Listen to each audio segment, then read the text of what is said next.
Venčili jste někdy psa z útulku? Chtěli jsme menšího psa, který moc netahá.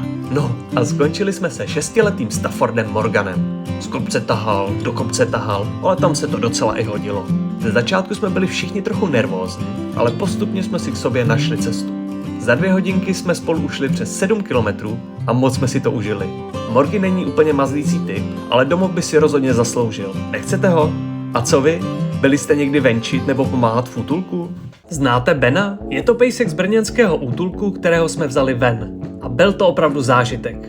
Společně jsme běhali, koukali na letadla, mazlili se a hlavně se váleli. Fakt hodně.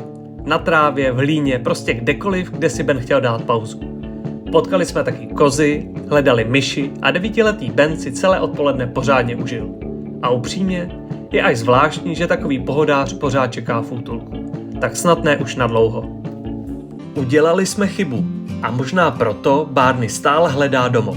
Hledali jsme mu aktivní rodinu, jenže Barney by byl možná nejšťastnější po boku někoho, kdo už nikam nespěchá. Je mu 9 let, je v dobré zdravotní kondici a na border collie je spíš pohodář. Umí odpočívat a zabavit se sám, ale čas od času ocení i delší výlet. Je přátelský, chytrý a hodně mazlivý. Mezi pejsky si kamarády vybírá. Hodil by se k bezdětnému páru nebo do rodiny s odrostlými dětmi, protože malé děti příliš nemusí. V původním domově žil převážně na zahradě, ale zvládne i život v bytě. Pomozte nám najít Barneymu nový domov.